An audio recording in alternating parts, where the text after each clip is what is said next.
Welcome to the Left of Str8 show, where we talk entertainment, music, books, foodies, and more each week with special guest interviews of interest to the LGBTQ community and our straight allies. Direct from the entertainment capital of Northeast Ohio. Your host, Scott Fullerton, chats with some of your favorite entertainers, celebrities, newsmakers, and behind-the-scenes people across the country and around the world who make it all happen. So sit back, grab your favorite beverage, and let's start talking.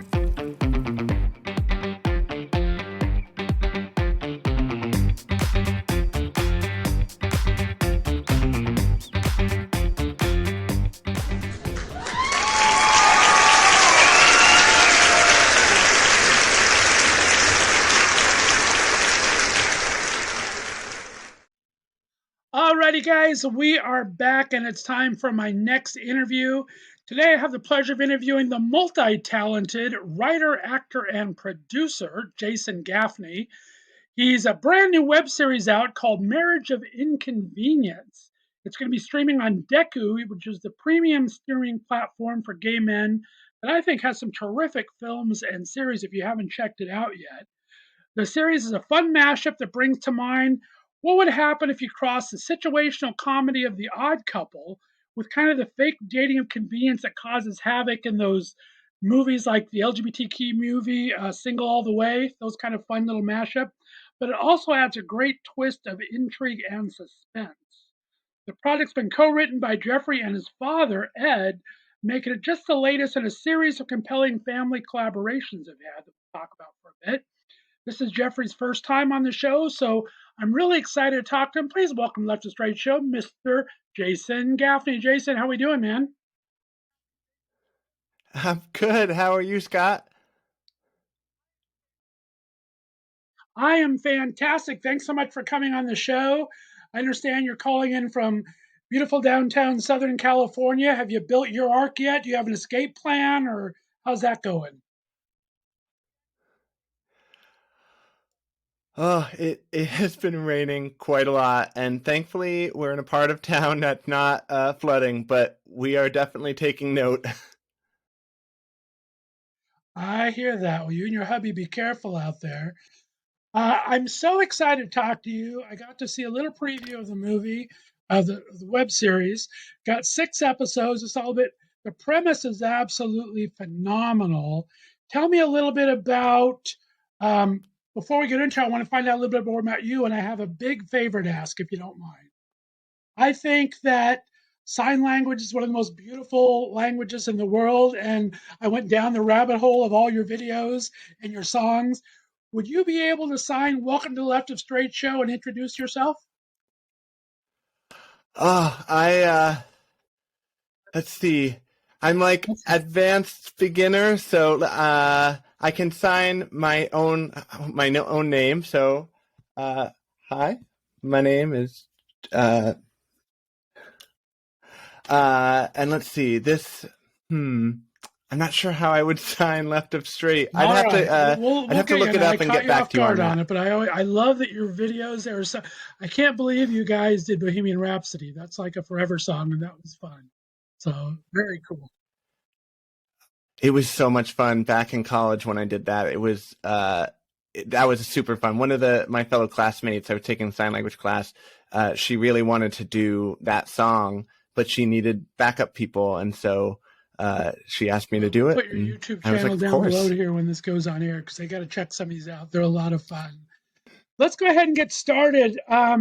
Give my listeners a quick recap of your background, your journey from Massachusetts to LA, and what piqued your interest in dance and making film and television.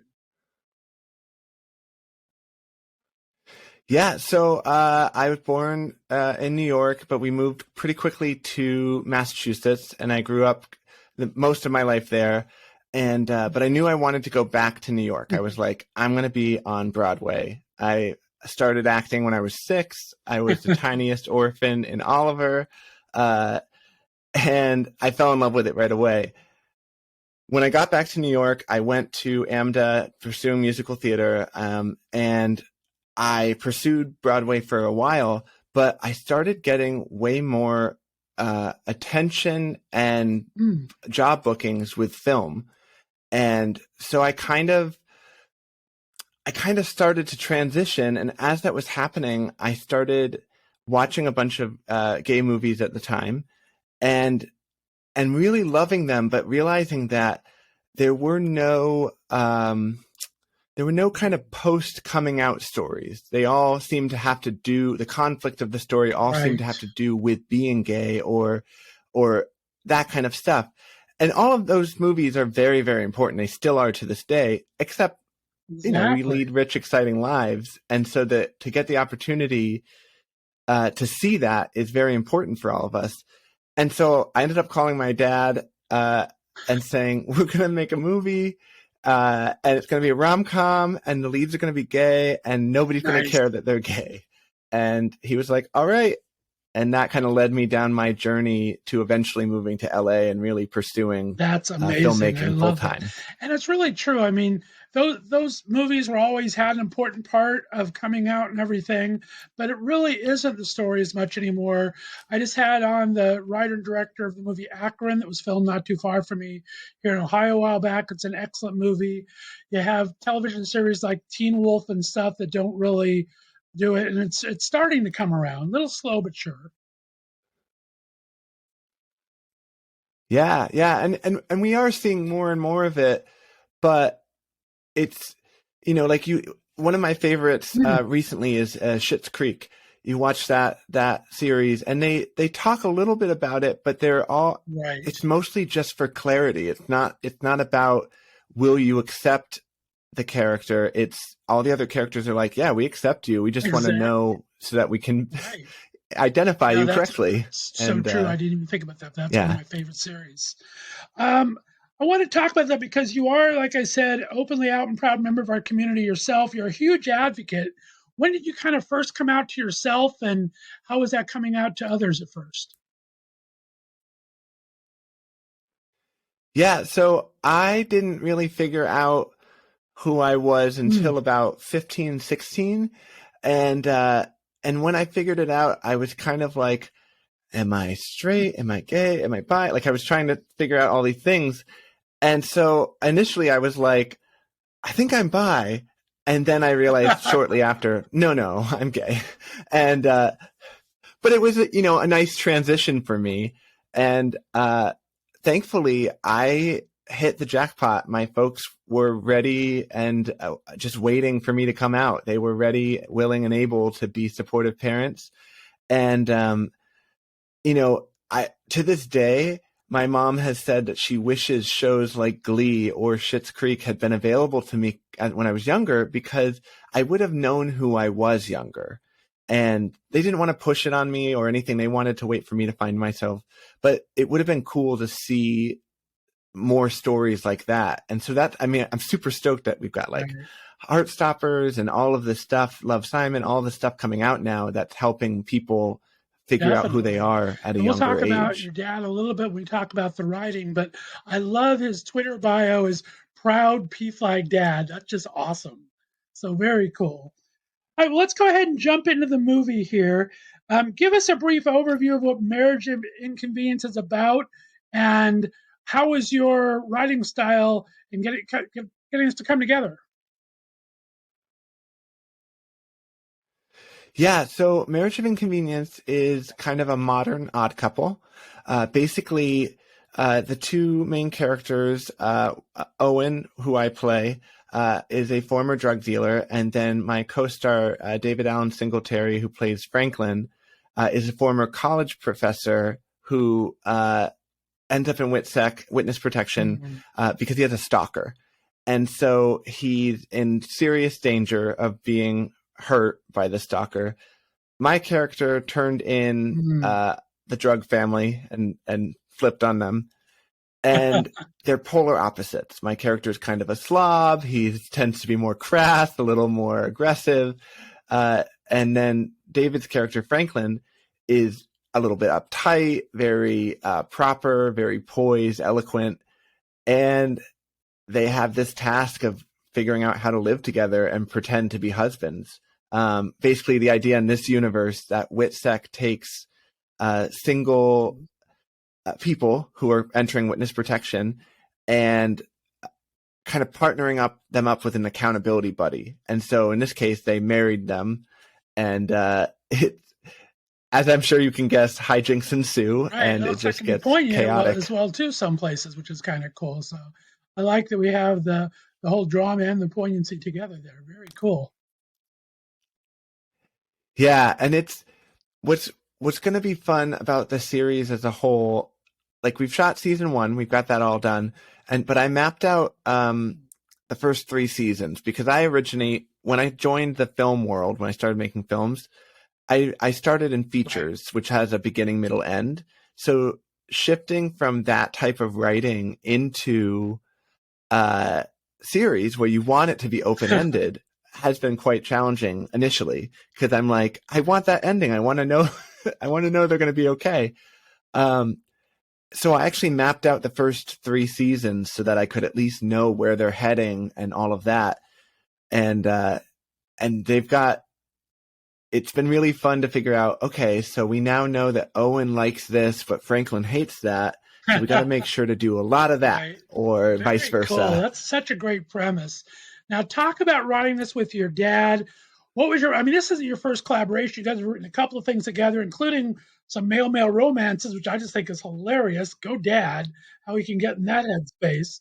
But talk about how your collaboration first started, how it first worked out. Were you always kind of in sync? And how did this come about? How does your writing style work together? Yeah, so I'm very lucky in the sense that I inherited my dad's sense of humor, like pretty down the line. We tend to find the same things funny. We tend to agree on solid storytelling, all of that stuff. And so when we first started, the first project we really collaborated on was Perfect Wedding back in like 2010 or something like that. And over the years, we kind of came to this. I'm not even sure what kind of writing style you would call it. It's more of a like back and forth where at this point we'll outline a story. One of us will start the first draft, and then as we're either done with an episode, if we're doing episodic, or if we're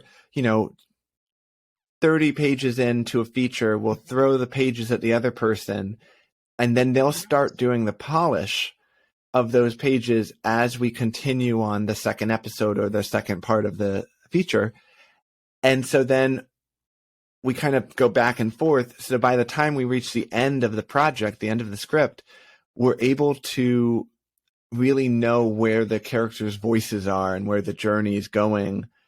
So there's less polish needed. And it's kind of wild. It's not for everybody, but it really works well for us. Cool. I mean, you're from a writer family. I mean, your dad's won awards, your mom, best-selling author, your sister's getting into the biz from what I read. Were you guys born with a pen in your hand, or how'd that come about? Yeah, so my mom is kind of the pioneer in that front. My mom, Suzanne Brockman, is a New York Times best-selling author, and she started writing. Originally, she was gonna pursue screenwriting, but then she fell in love with writing romance novels, and then she kind of fell into thrillers with romance, and so it's romance novels with high stakes, nice, Navy SEAL thriller adventure, and she's fantastic, and so she kind of led the way, and then my dad started writing, and then I jumped into the fray along with my sister, and it's just been kind of like a family affair. So cool. And I was when I do my research, I looked up some of your mom's stuff, and one of the things she said that I thought was unique is you guys actually incorporated books into the series and talked to authors and got their approval, because David's character is kind of a book guy, right? Yeah. So when we started making indie films, we were really trying to see what we could do to enhance production value where it would not break the bank. And things like artwork and books and all of that stuff help really make the world feel real, because we've all seen films where there's no art on the walls because they couldn't get the license or rights to use that. And so one of the things that we really try to do is find authors we love and see if we can get the rights to use the image in the project, which also allows us to kind of promote them as well. So for example, David's reading he's reading a couple different books with different authors that we love, and so take a look in the series. You'll spot them, and then go Google those authors awesome. and I love give that them a read. collaboration. And speaking of collaboration, let's talk about actually making it done. Talk about finding your cast, finding David. You have my good friend Jason Caceres in one of your episodes that I'm very excited to see. I haven't seen him yet, but he is a very good friend of mine and a fantastic actor. Talk about finding your actors and talk about how you put your crew together. I kind of read how you really tried to make it an inclusive, diverse crew, which I absolutely love. Talk about that a bit. Yeah, so when we founded My Pet Hippo Productions, the goal was to create predominantly the main goal is to create LGBTQ plus content where the conflict has nothing to do with that, where those kind of post coming out stories. And in addition to that, we really strive to make sure that any minority character is not a stereotype, that we highlight people for the strengths and the fact that they're people, they're human. And one of the things that I've grown up believing, and I've witnessed it, I've been on projects of both kinds, where the more diverse a cast and crew are, then the better the ideas that come out of the projects, the better the solutions when, things get chaotic or something goes sideways. Because every production, even if it's the most well-run production, is going to have a speed bump or two, just because that's the nature of the business. So when we set out to find our crew, we're actively trying to find outstanding people who are up and coming, who are women, are minorities of all kinds, shapes and kinds, sizes, everything, LGBTQ plus, ages, all of it. And it's, especially with this project, it really, really helped us because it was tough filming during COVID. There were a whole boatload of new challenges that we weren't used to at this point. And getting to have people from all different walks of life say, "Hey, have you thought about trying this?" really helped. And as for the cast, I'm a huge fan of, if the role is LGBTQ plus, if we can find talent that is openly LGBTQ plus, they should play it, especially if it's a queer experience story. So like if it is a coming out story or is something like that, that's my personal preference. I am also of the opinion that if it's not about that, then the best actor gets the role. Thankfully, this day and age, LGBTQ plus actors are more comfortable than ever when a project like mine shows up, writing a note when they submit themselves to casting saying, "Hey, just so you know, I'm an openly out and proud member of the LGBTQ plus group and would love to be considered." And that just allows us to see more talent in that vein as well, and give us the better shot of having authentic own voices when I started in this the podcast roles. back in 2015, that was a big boom in web series. And one of the things I liked, I'd interview all of them. And I really like the interconnectedness, like you said, how that really they all help each other out. They all kind of know how to do things to help it go. I mean, budgets are not big ever, and locations are hard to find, but the community was really there for that, which I thought was very cool. And I like your talk about including people that are best for the part, regardless of sexuality. If it's a certain sexuality, try to get that before you go to the other, and vice versa. Is web series? Why did you decide to go this route as a web series as opposed to a short feature or something like that? So yeah, so when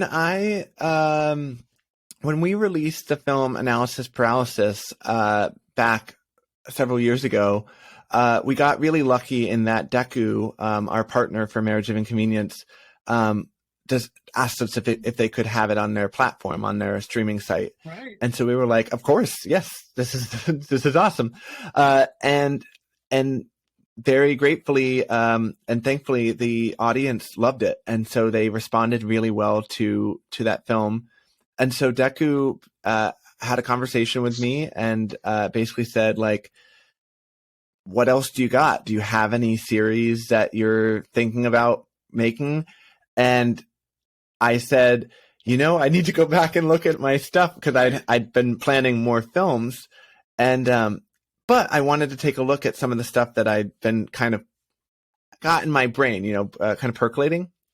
And so Marriage of Inconvenience, originally we were thinking about a feature. And then we went back and looked at it, and I was like, oh, this could be a series. We could draw this out and really watch these two guys as they go on this adventure. So we went back to Deku and said, hey, what do you think about this for a series? Deku said, absolutely. And we were like, let's do this. What, you started in pandemic, so I think I know the answer, but what was the most challenging part of this, and what was the most rewarding throughout the shoot? Yeah, so the most rewarding for me is seeing the amazing work that the casting crew did. I mean, they were up against just not favorable odds across the board.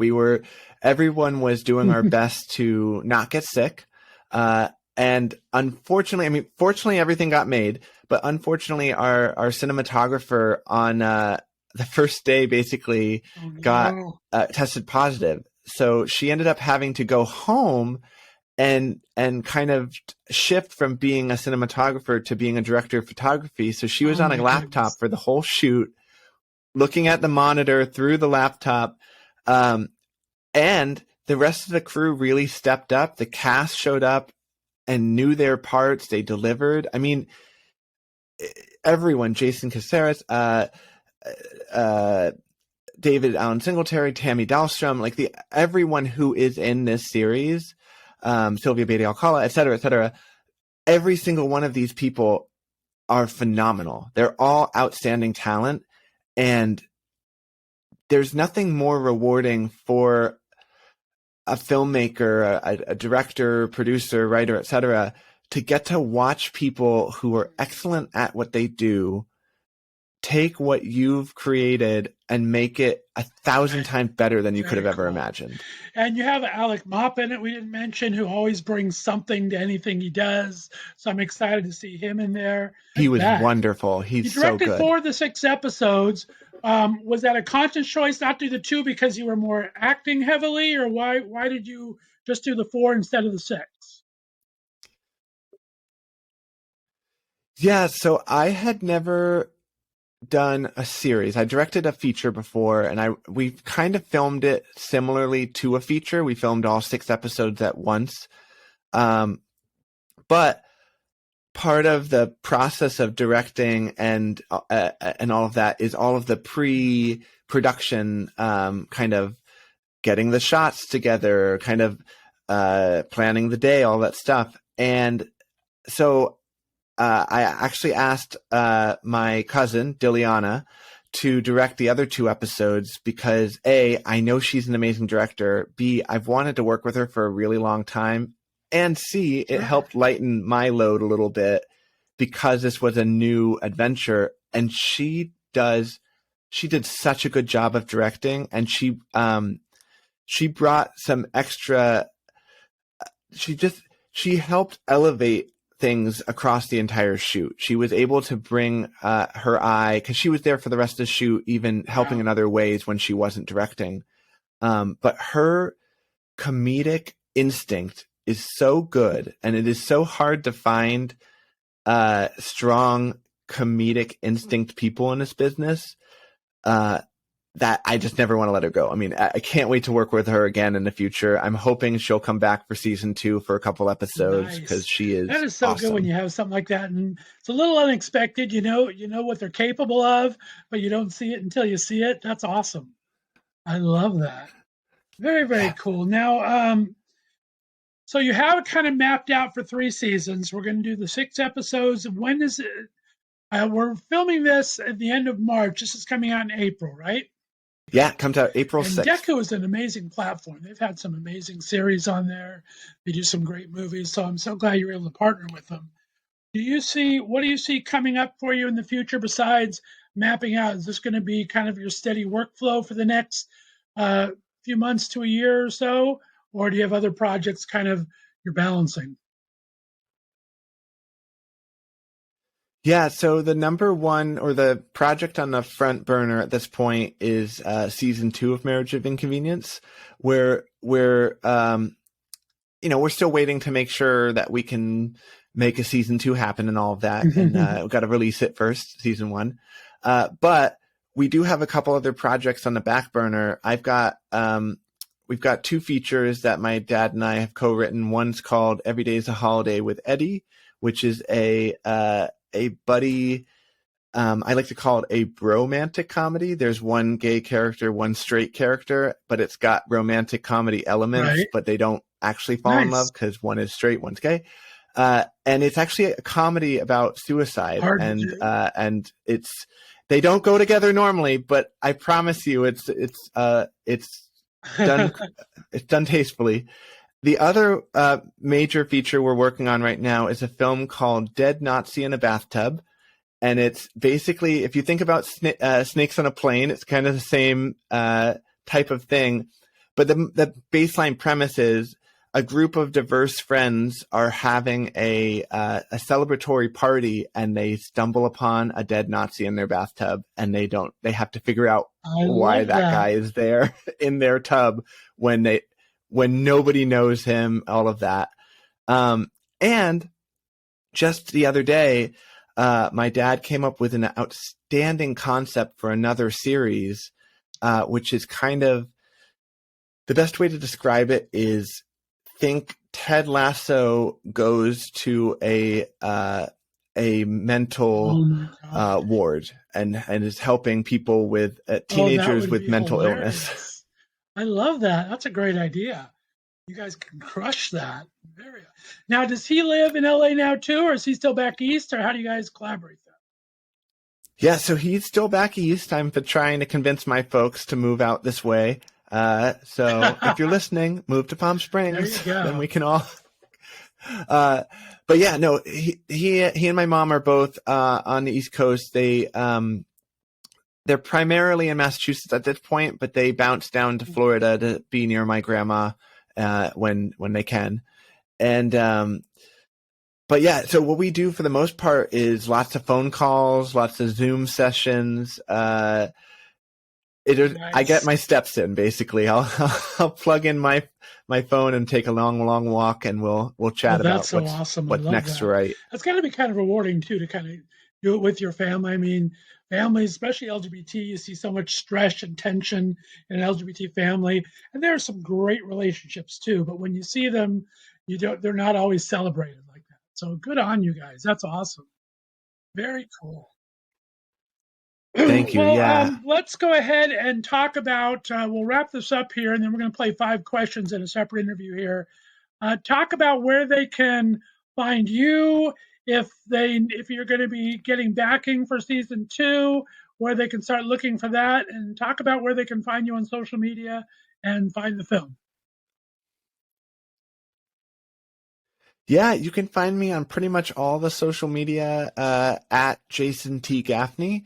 And let's see, I'm on there. I'm mostly on Instagram at these days, but I will pop into Twitter and Facebook. I'll quickly run in, drop some information, and run away. I check if you tweet at me, I'll respond. and then same with Facebook. And of course, if you go to mypethippoproductions.com, I believe we have a link to our newsletter that you can sign up for. Of course, you could subscribe to the Deku newsletter because I'm sure there will be more information about season 2 and any crowdfunding that might happen in those regards. And those are the best places to keep in touch and see where I am and what's going on. Comedy podcast for a while too. Do you still like to do the comedy? Are you guys thinking of doing that anymore? Do you ever take that out to one of the clubs in LA? Yeah, so my co-star from Analysis Paralysis, Kevin Held, and I actually have done a podcast called The Bright Side with Kevin and Jason, where we take a tragic I basically teach Kevin about a tragic event in history, and then we kind of make fun of it, and then we find what good came from it. We've been on a hiatus for a hot minute, but now that the series is up and running and there's a little bit of a lull, I'm hoping to go back and do a couple more episodes with him. And so stay tuned for some more of that as well. Cool. Well, Jason Gaffney, thanks so much for being on the Left of Str8 show. We're going to have you back real soon. There's so much more I want to talk to you about. But thanks for coming on, my friend. Thank you so much, Scott. All right, stay on the line for me, guys. We'll be back in just a little bit. You're listening to the Left of Str8 show right here on the Left of Str8 Radio Network.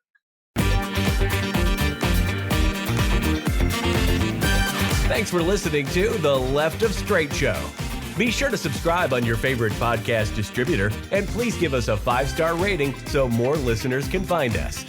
You can follow us on social media, and be sure to check out our website, www.leftofstraightradio.com, for contests and other news and information. See you next week.